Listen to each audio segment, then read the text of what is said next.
Welcome to World's Finest, the Southgate Media Group weekly DC Comics review. As always, I am Phil, and joining me is my partner in crime. Lilith, I resent that. Just because my name represents something evil doesn't mean I'm into crime. Maybe I'm into crime fighting, Phil. You always say you're like more of a supervillain than a superhero. I am. Who am I kidding? I'm Lex Luthor's little sister. Who am I kidding? And please, look at some of these books. It's a crime. It really is. Crimes against humanity, I tell you. But we won't go there. We'll start with something good, hopefully.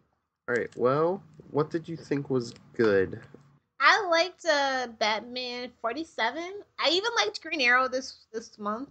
Well, no, do you want to start with Green Arrow? Yeah, we can do that. All right, let's do Green Arrow 47 because you said you enjoyed it this month.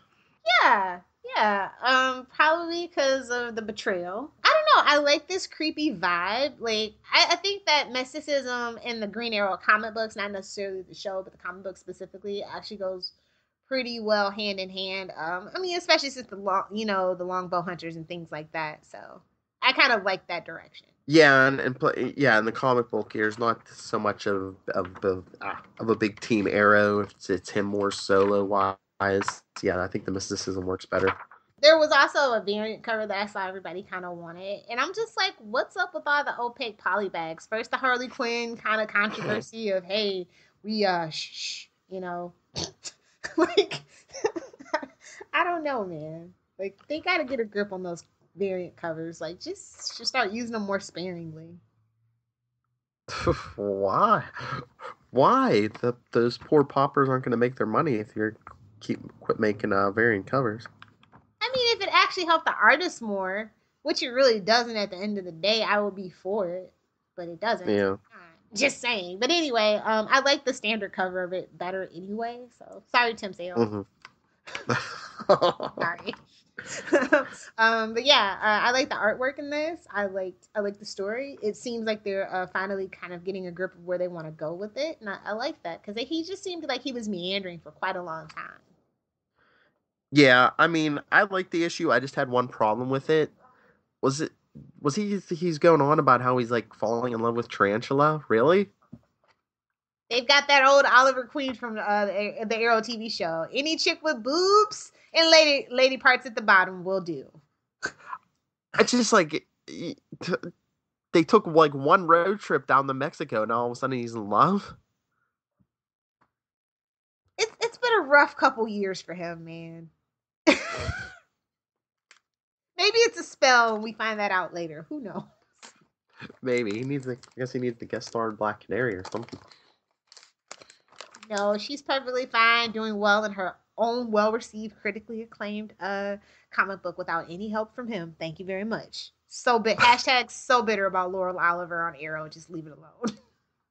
The TV show really has made me very vehement about certain things in the comic books that need to stay separate now. In fear that they'll ruin it.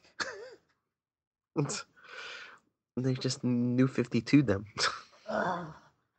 Anyway, what did you think of like the villain backstory? I thought that it was pretty good, especially considering post New 52. Yeah, it was like you were saying. It seemed like they have a direction now, and if they're gonna go with the mysticism, stay with it. And yeah, I liked it. I thought it was a good story. They didn't just like throw something together. Yeah, I think everybody on the team is like coalescing, so that's always good for a character in his story. But like, really, did they have to name it Sticks and Stones? Should it have been Sticks and Bones? Unless they're calling the bones sticks, I don't know. But then what's the stones? I don't know. His cojones. That stick kicked me in the stones. Anyway, yeah. Where do you want to go next? Or did we not grade it? We didn't grade it. No. I'll give it a 4. I gave it a 3.5. I could see that. I was gonna say that whole tarantula thing with him and Love kind obviously of. telegraphed, and then the love thing, and I'm like, God no, please do not turn into Oliver from the TV show seasons 1 and 2, please. Next thing you know, he'd be crashing through in a struggle wig. Oh no. You know, something they should take though is the Huntress. I would like to see that pairing in the comic books. Yeah, but are we gonna get an Earth 1 Huntress? Because right now it's an Earth. She's on Earth 2, and it's the Yeah, daughter I of want an Bruce Earth Wayne. 1 Huntress, obviously, because Well, that version's with Dick. She's not Huntress, but Helena Bertinelli's with Dick Grayson right now. Ooh, and then Dick can totally punch him in the face, though. See, we can have just like this huge little mini crossover. It would be fun. Oh Lord, what is this? One of your fanfics? Hey, some of my fanfics make much better stories. Oh, I'm sure. Anyway, yeah, I'm glad to see Green Arrow coming back up because, like I said, I hadn't been reading it for a while, and then I heard good things about this issue, which is why I picked it up. Oh yeah. So where to next, Captain? What do you want to do? Starfire, and then I'll do Red Hood, and we'll like flow in the Robin War. Okay, sure. Starfire number 7.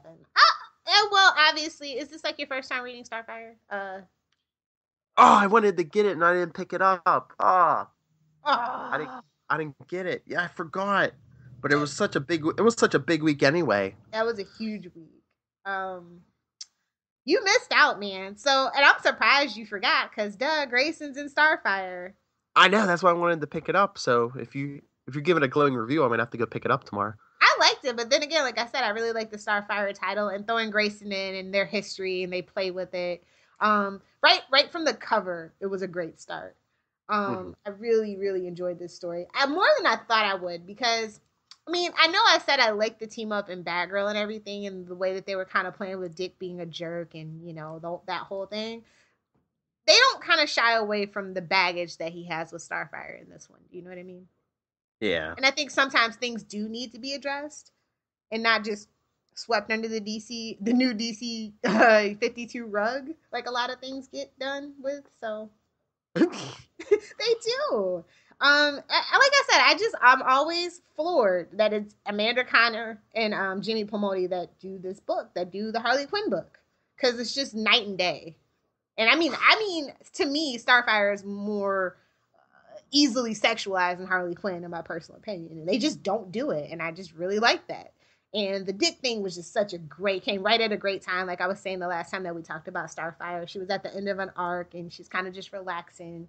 And, yeah, I felt like, hey, a guest star kind of thing, but it was fun. I enjoyed it. So you're telling me I should go get it tomorrow?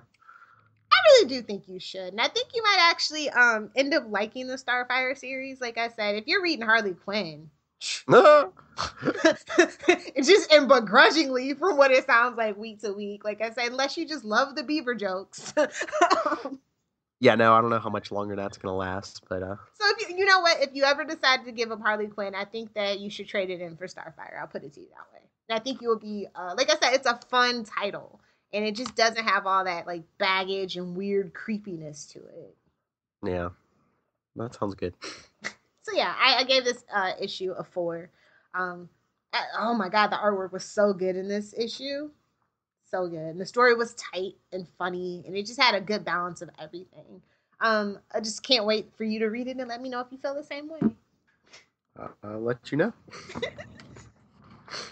Okay, so what do you want to talk about next? Let's go to Red Hood Arsenal, because it's a Robin War tie-in. Yes. And I'm curious about what you think, because you haven't been reading this book, so. Yeah. I mean, I read like the first issue because, it was a number 1, and I've been making efforts, with the exception of the number 1 this week, which was Justice League Darkseid War Lex Luthor. Decided I'm done with that whole thing. Yeah. Just a little aside. Red Hood Arsenal number 7. I don't know. I think that them being in Gotham brought something, a little je ne sais quoi, to something that was missing for like the first 2 issues that I read initially. I mean, and I know it was just like kind of the setup thing, and I just didn't enjoy them, but I actually did like this issue well enough. Yeah, I think it was, but it was a lot better than a lot of the previous issues of this series. I thought that there was strong development for the Joker's daughter. I thought there was a fun action sequence. There was a lot to like in this issue. Yeah, and they actually tell you where it takes place. It's like during Robin War #1. Yes, exactly. And they almost have to, because I mean, no shade to the people that read that you include, is like, that's kind of one of the lesser titles that people, a lot of people wouldn't necessarily keep up with. I mean, they kind Yeah. of did it with Gotham Academy #13 too, so it's something that's critically acclaimed and everything, but the sales are not the best. So yeah, I do think that it was a very loose tie-in with Robin War, though.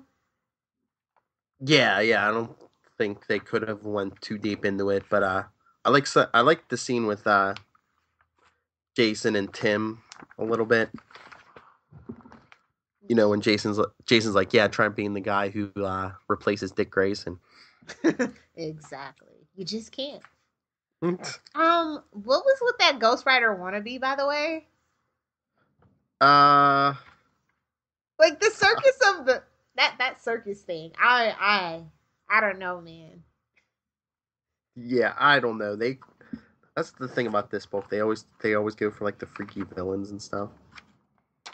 Like, it reminds me of what they did with the Flash tie-in comic books. Remember that circus that came to town like the first couple of issues? Oh yeah. That's what this kind of reminds me of, but just not as well done. But like I said, it was a lot of fun, and I kind of like the Joker's daughter. It's not like I want a spinoff or anything, because we don't need any more spinoffs for the time being. But I thought that was really curious that they gave her such strong character development after kind of just being very ho-hum about it in the last couple of her appearances.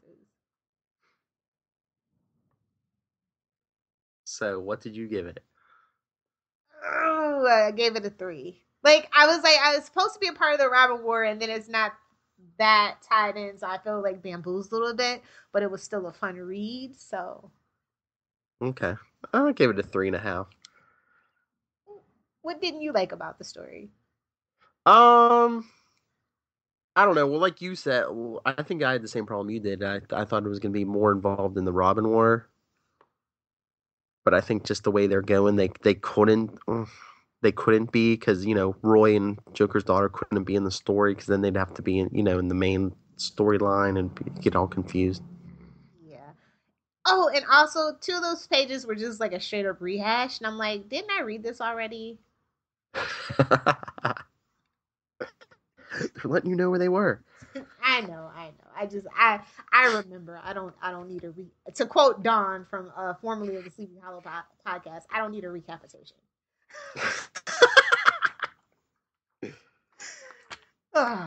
Anyway, yeah. The Robin War is a really good, cool event, though. I like it better than Convergence and the Dark Side Wars. I'll tell you that much. Oh yeah. Characters I actually care about. Since we did the tie-in, you want to swing in the Robin War?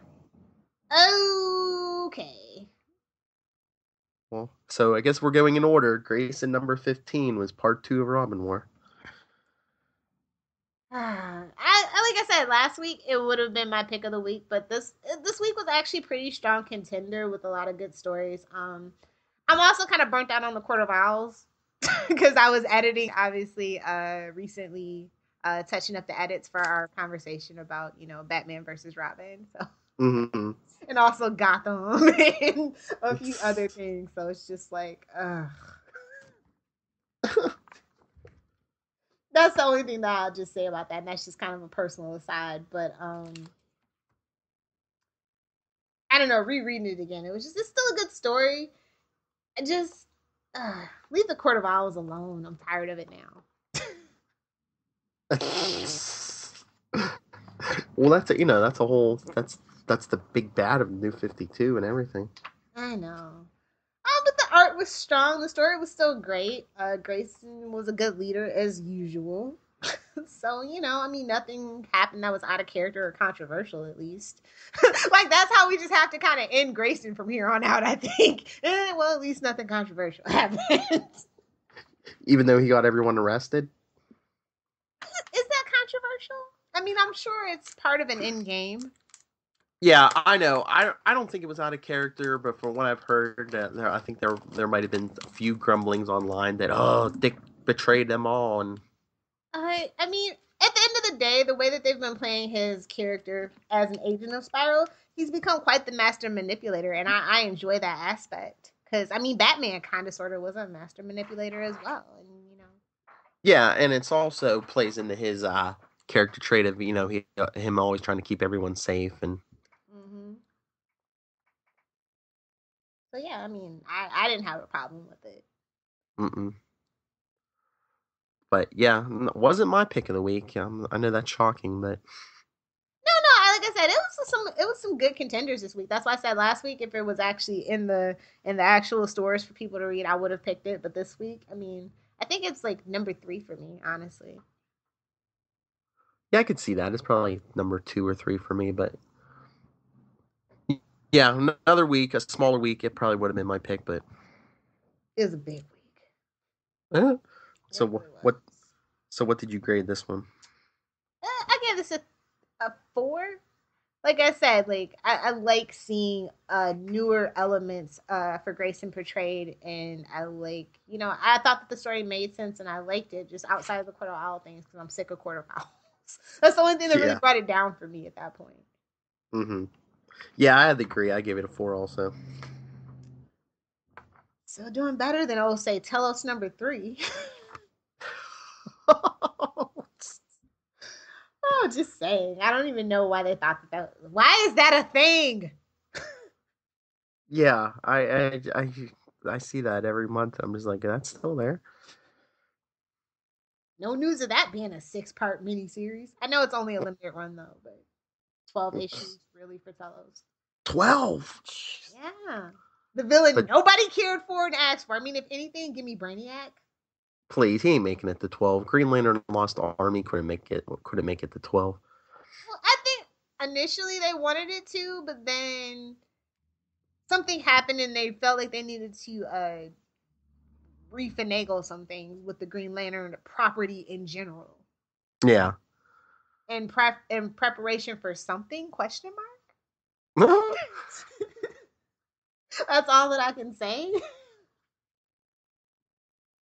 Or you're guessing. From the things that I've seen, it kind of makes sense why they would want to refinagle things. So, yeah.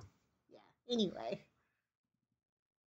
All right. Well, to finish out the Robin War, Detective Comics 47, Robin War Part 3.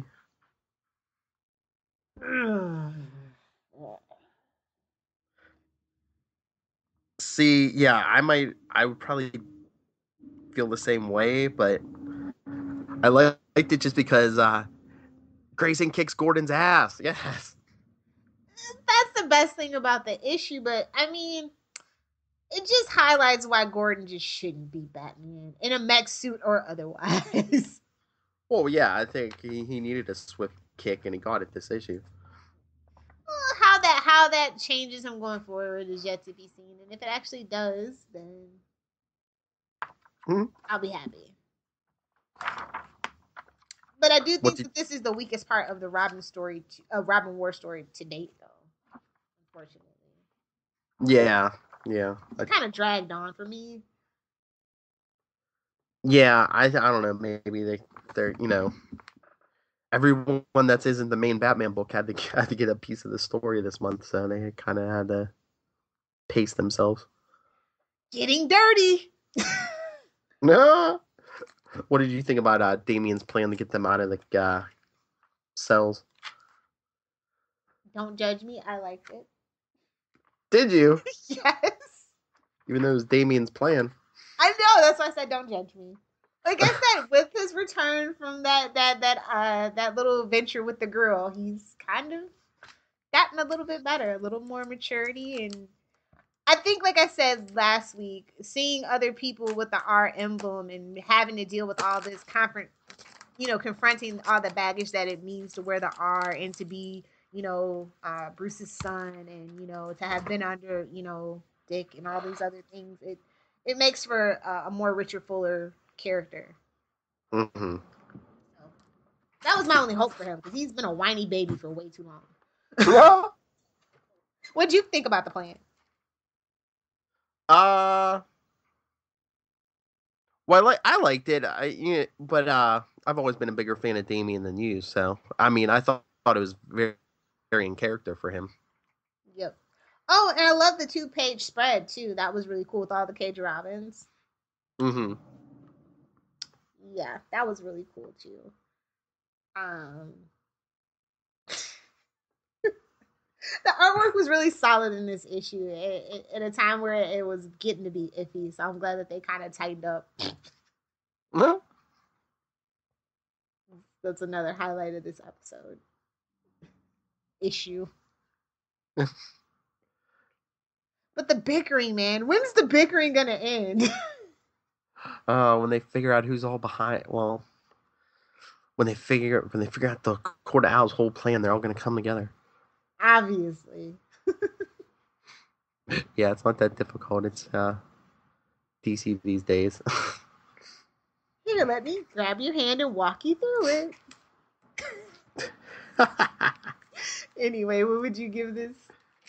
It probably would have been a 3, but I bumped it up to a 3.5 just because of like I said, Dick kicking Gordon's ass.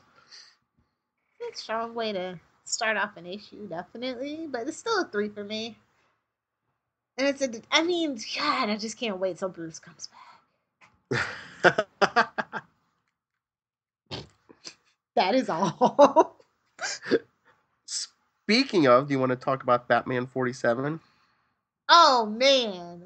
People went to town on this cover and the psychology of it and things like that for some, like, random reason. Do I want to know how? I mean, I don't know. It's like about abuse and how children draw people with like bigger hands or something like that. I was just like, whatever. You guys like have no time. You have like way too much time in your hands. Yeah. I'm so over Mr. Bloom. Ever since his like backstory reveal or whatever, I've been over it. They really haven't even revealed it. It's like, oh, he came from that alleyway. Okay. Exactly. Oh, but shout out to Alex Ross because I saw one of the variant covers that he did, and it looks fantastic. I'm a huge fan of Alex Ross, though. Yeah, Alex Ross is cool, but you said variant cover? Yeah, it's an open to order variant covers. But it's Alex Ross. It's worth it. Don't you judge me. I'm not saying, but I'm like, anytime we say variant cover, now should we just hit the button? It is. It definitely is. But, I mean, this one at least was worth it. Some of them are gimmicks, but, you know, I feel like that one, like, I wish I could get it, but I just don't want to. I'm not going to give in to the machine. I won't do it. Anyway, the cover didn't pull me in, though, honestly. The standard cover, it was just like, and then it was Mr. Bloom, and I'm just like, and I was just like, really? Was that shocking? Was that secret that shocking? Is it really going to change everything in Gotham? No, you liars. Super heavy. It's super heavy. Part 7. Come on, tell us who Mr. Bloom is already. It's a Damien clone, aged up. Seems like it's some kind of clone because there's a bunch of them showed up. It's a Superman clone. This is how we're getting another bad boy. Bad boy, Superboy. Oh, I kid. Shudder. And then what about that last page? For me, it was kind of womp, but I guess other people would be excited for it. I did like Duke in this issue, though, I will say. Oh yeah.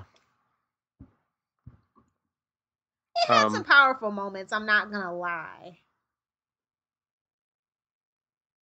Oh yeah, but that whole ending with spoilers, it's a Joker it's the Joker with amnesia, but everybody has amnesia. Yeah, but I just have a feeling I know where they're gonna go with this. Yeah, me too. Bruce is figuring out he's Batman, so he's gonna find a way to get his memories back, but the only way to get him back is to give the Joker back his memories too, so it's gonna be like, you know, do I return as Batman even though it means unleashing the Joker on the world? And of course the Is answer is going that to be like yes. Professor X and Magneto? I feel like we've done this kind of sort of with the X-Men and done better. Just saying. I said it because I'm an X-Men fan. I am. But also I think that it's really interesting timing that they released Batman Europa if that's kind of their end game for this. Don't you think? Oh yeah. That would be very interesting if that comes to fruition.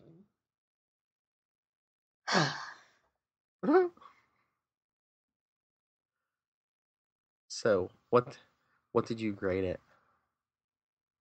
I gave this a 3. I just feel like Gotham is in a state that we should almost do another Badland arc. I really enjoyed that arc so freaking much. Really did. I just kind of want to go back, and I feel like this would be the perfect time to do it. Yeah, I gotta agree with you on that 3. That's really bad for just a Bat Fam title. I'm just saying. Yeah.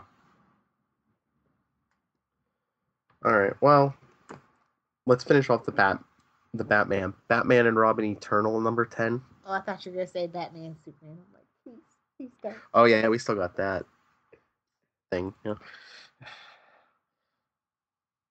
Robin and Red Hood. Red Robin and Red Hood. Really? Young. We're still there? What? And Red Robin. yum. Now I'm hungry. So I just got all kinds of Batman the Dark Knight Rises vibes for no reason. Well, not for no reason, obviously, because we're talking about the prison where, Bane and all that stuff was. So I was just like, ugh, I do not want to be reminded of that crap. Cortical, bang, bang. No. Well, at least Dick and Harper had a cooler adventure. I did like the mysterious sculptor. Yeah, towards the end, it was only like the last 2 or 3 pages because I was like, are we gonna get a whole issue without like present day Dick Grayson? And then they like squeezed them in at the end. Of course, they know what's up.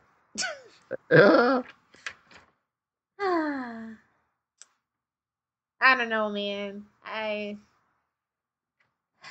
know we got 6 months of this, but you can't just go squeezing Dick Grayson into the last 3 pages, bro. It's not cool.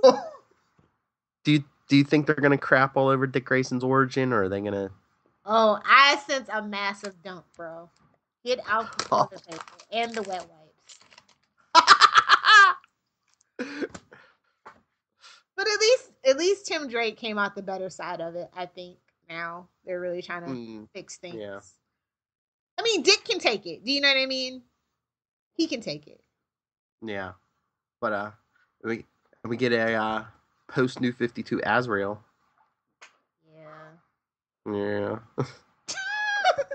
I mean, I don't know. Like, I just feel so jaded now. It's like, oh, all these things are actually kind of sort of happening on the TV shows too. Well, I know, and I just. Well, yeah, we're gonna follow in suit, but I was mad because it's like, Red Hood and Red Robin didn't see, they didn't recognize Jean Paul Valley, so I'm like, okay, so Nightfall never happened, great. Is that what that means, or that they're just not the detectives of the bunch? Well, I mean, Tim Drake was the Robin at the time of Nightfall, and he worked with Jean Paul Valley. And, yeah, maybe it's just something going on because that to take that away, that would be crazy. I don't know. I'm thinking Nightfall never happened, No Man's Land never happened. That's crazy. You can't take that out. I mean, then why is Damian even here if that's the case? Anyway, that like I never even thought of it. I thought they were just making them dumb because sometimes characters have to fit the plot. One of them, when they were hacking into the computer, I swear one of them said Jean Paul Valley. So it's like they'd have to be pretty stupid not to. Well, I mean, it is, just Red Hood is not the brightest guy. Just saying. No it's his. I mean, we can be honest. But anyway, I don't know. I just was just glossing over those things because I don't know. They can't take that away from the Bat mythos. That added something truly to it. Do you know what I mean? Yeah. Man, that just makes me want to drop it half a grade now. Now it's just a straight up 3. Oh, I was gonna say I was gonna give it a. I got to go with the 3 because I was thinking 3.5. But yeah, now that I reminded myself of that, yeah, it's a 3 for me. Yeah. Ah, God. What is happening to the Bat family? You can't like that's the cash cow. So I mean, I feel a certain way about like why are they doing this? Are they like trying to pull a Marvel and like ruin the characters so like Fox gives them the rights back or something? Oh, well, they want their new 52 cake and eat it too. They wanted to get rid of all the old continuity, but then they want to reintroduce everybody, and it's just a mess. I really feel they're pulling a Marvel. They're like, oh, yeah, you do whatever you want with Gotham, and we'll do whatever we want with Batman. And when everybody hates him and the ratings drop, we'll buy it back for a pretty penny. Word for Marvel. I don't know. It's yet to be seen if their whole X-Men thing will work out because I think that the film franchise stands on its own even without the comic books. And I think they've done actually a pretty good, the only property that Fox has ever actually done really good with. Just a little side note. So excited for X-Men Apocalypse, just saying, because I just saw the new trailer, so I'm just like, you know what comes first? Deadpool. I know. I always forget that for some reason. I feel like I don't know. Like when is Deadpool coming out? I don't even know. Is it March? February. Oh, it's February. February. Oh, that's perfect. Nothing else. It'll be out. Cool. So anyway, where do you want to go to next? Let's see. Well, I can do Earth 2 Society number 7. Yeah, okay. And then I'll do Gotham Academy 13. Okay.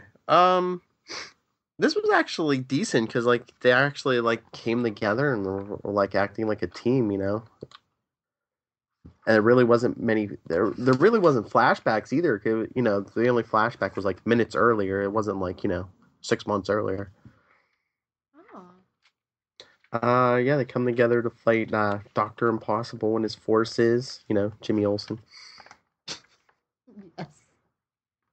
Poor Jimmy. But yeah, it was actually a decent issue. Got Giant Alan Scott, and like I said, you have the whole team. They save Huntress. And, oh, nice. Yeah. This might be one of the probably one of the better ones since they rebooted this series. But yeah, it looks like maybe the end of the arc. So the next issue will probably be a new arc. So yeah, they're all fighting over that source fault. That Bruce Wayne had. They restart the whole planet and stuff. But how many issues? 7 issues, and we're still dealing with that. Can't we just have a time jump, and then I might come back to the damn series? Like I said, it looks like it was the end of the first arc, but you said that before, Phil, so you could be wrong. Yeah, I mean, I was entertained. I give it a 3.5. Okay, cool. How's the art? The art was good.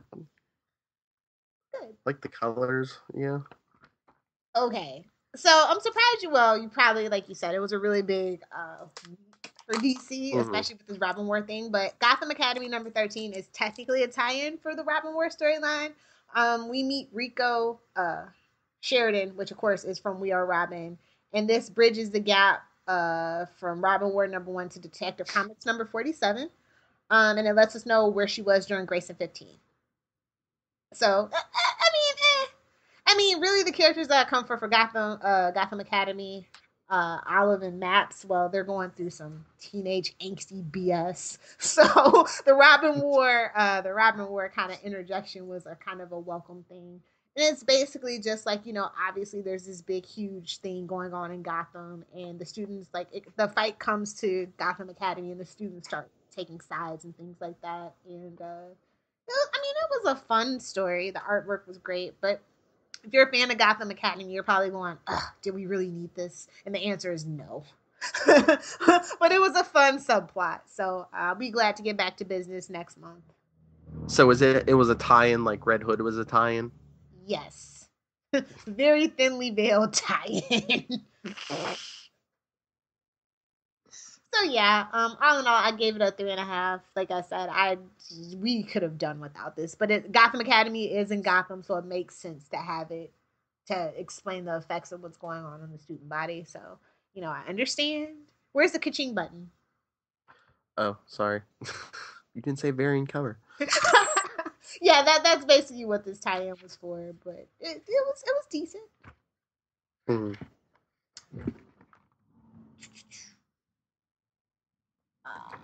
You gonna talk about Batman, Superman? Yeah, I guess I can. Yeah, it's not perfect, but I think they're trying, with the whole I don't know, just with the inner monologue of Superman and Gordon, and it's like, this isn't how Batman and Superman used to work, and Vandal Savage. hey, Legends of Tomorrow.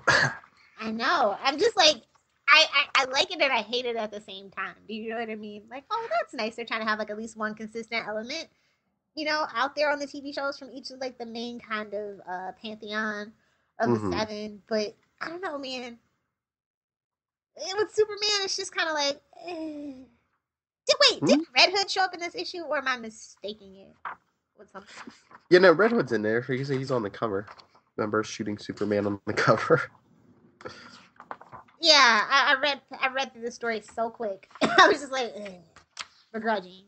But I did like the artwork. I like that they're trying to do something different, and I do actually like this Vandal Savage interjection of it all. But I don't know, it's just something that's still really off. Like, I just hate the T-shirt and the jeans. I just hate it. Yeah, hopefully that's coming to an end too. But I think it's the next arc in this book. I think they're doing like a flashback storyline or something. So I think it's supposed to be Bruce and Clark when he had his powers. So that would be nice. I do think that it wrapped up too neatly, though. Yeah. Much too neatly for especially for Casual Friday. Yeah, right? I'm just like, maybe they're sick of it and they're just gonna not drag it out. Good for them. Learning the lessons. I don't know, I just can't put it on. I wanted to like this. Like, the art was good and I could see where they were trying to go with the story, but I don't think that Red Hood really added anything to the story for me personally. No, him and Grayson really didn't do much in this issue. It's just like, oh, let's play dead. And Nazi worship? Yeah, he's gonna turn into a giant gun. More Nazis? But Vandal Savage even wanted for a ship. He wanted it for a giant gun. It's like, okay, you think you're renting out Megatron? Okay. Oh my god, that's hilarious. Basically, what he wanted. I mean, I see potential for it. So. Yeah, but like I said, I think they're doing flashback story next arc, so it might be good. Right. Where do you want to go to? What did you give it? I gave it a 3. I that art bumped it up, so I'll give it a 3. I gave it a 2.5. I'm just like, we don't even need a Batman Superman title to be real. That's just like another kind of ka-ching thing. Like, it really hasn't added anything. Like, these last 27 issues literally haven't added anything like a World's Finest or, the Brave and the Bold kind of stories did, for me personally anyway. Yeah, I mean, the book could have went on hiatus until, Superman was fully powered and Bruce was back. Yeah, totally. So anyway, that's just my 2 cents. That you can't have, DC. You want to talk about Catwoman? Yeah, it was you read that, right? What? Yeah, I read Catwoman 47. Yeah, it was I thought it was a decent issue. It was the start of the new arc. She's in New York and putting all the mob stuff behind her, and it starts off with her like ripping off some Russian mob boss. Ooh. Yeah, and then she takes the necklace she stole to her fence, and he's telling her about this big this big target. I guess it's like $1 million target, and she's like, "Oh, I've been planning that for years. It can't be done." And he's like, "I guess the fence has a family," and he's like, "Oh, I'm dying. The money would sure help my family when I'm dead." And she's like, "Okay." So she plans it all out, but she's being set up because at the end of the issue, she completes her mission, but the fence is dead, and of course the cops show up, and I guess she's being framed for the fence's murder. Mm.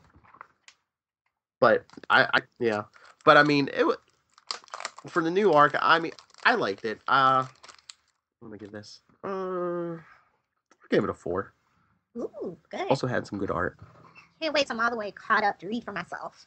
With this little bit of hiatus on Arrow and everything else, I think I can actually get it done. What else do we have left? I only have Constantine left. Yeah, me too. Okay. This is my pick of the week, by the way. I really enjoyed Me too. Yeah. Man, this was like funny. Like it was crazy. Like, cause I'm not like really one for love stuff, but like when it comes to Constantine and love, like it always never goes the way you think it's gonna go.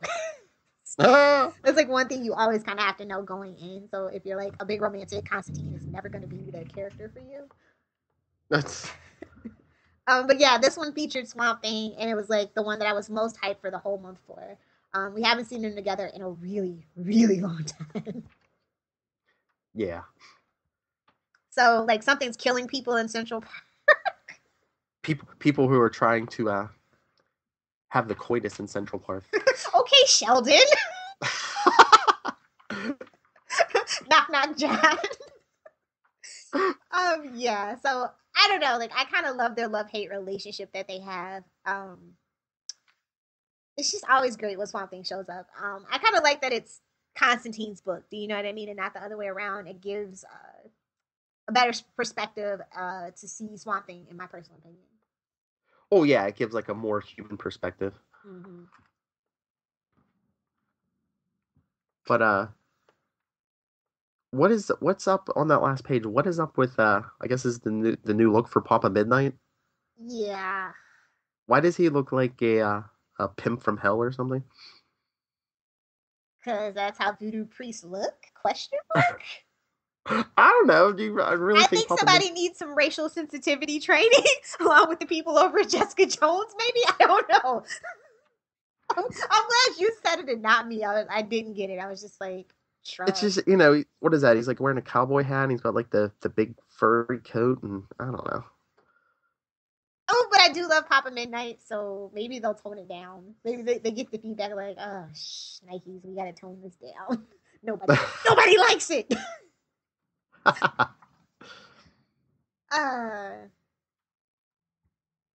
Oh my god. So yeah, this was really funny because I kind of like the cocky swagger that it had, and their quote unquote bitter banter is just so perfect. And like he's the only one that really can give Constantine the what for. Everybody else is kind of like really enamored and under his spell. Do you know what I mean? Swamp Thing ain't having it.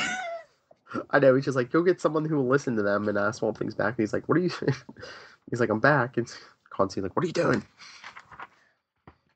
But at the same time, they also gave Constantine some vulnerability, which is something we haven't seen in a while, which I kind of do appreciate because he is one of the most human characters we have. You know what I mean? Yeah, I think that's why he works so well with Swamp Thing, because they're just like complete opposites. Because Constantine's this very human, person, and Swamp Thing is just this, otherworldly thing. Yeah, no humanity left in him, although he wants it. Yeah, like if you threw Batman or any superhero in with one of them or both of them, it wouldn't have worked as well.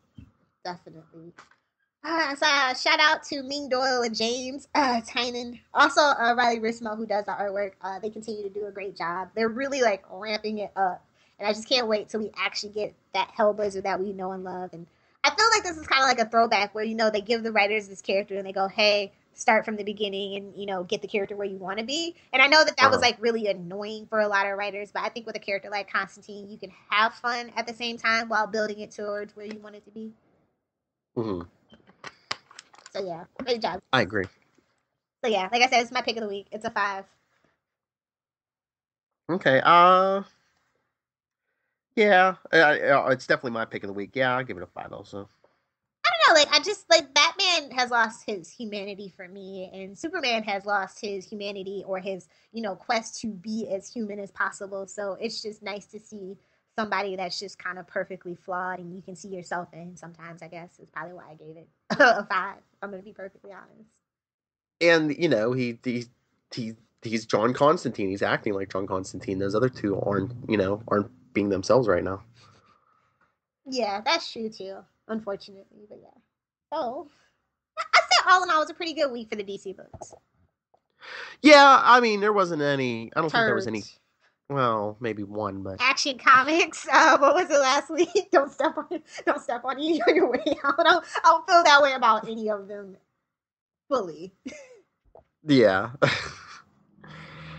So is that it then? Definitely. All right.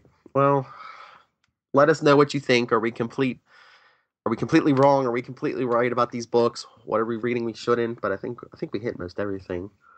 You can email us, worldsfinestpod@gmail.com. On Twitter, we're at worldsfinestpod. On Facebook, it's facebook.com/worldsfinestpodcast. You can talk anything DC or Marvel with me, and including get your ideas in for the big Marvel vs. DC crossover, Lilith vs. Charlie. You can email me, nightwingpdp@gmail.com, and on Twitter, I am at nightwingpdp. As for me, you guys can find me on Twitter at Lilith Hellfire. If you're on Tumblr, it's lilithhellfire.tumblr.com. If you I also have a website, lilithhellfire.com, obviously. So take a look at the articles, read them, comment, like, and share, of course. And check out the new Newcastle Crew. Oh my gosh, yes. So Newcastle Crew just rebooted. It is Newcastle Crew 2.0. It's Phil and I, and we're going back to the beginning of Constantine. I'm talking Swamp Thing, and then all his little previous appearances before he got his own title, and then moving on. We're also going to recover the TV show, and we're going to do live commentary for the movie sometime in the near future. And hopefully by the time we get to, say, this new Constantine Hellblazer stuff, he might even have his own show or be on DC Legends of Tomorrow Season 2 confirmed. Fingers crossed. Yeah, because, me and Lilith don't do enough podcasts. Remember, come back next week, everyone. A bunch of Batman stuff going on full swing. Of course, we got that casual Friday dude. But just remember, nothing beats that buddy comedy that is John Constantine and Swamp Thing. Good night.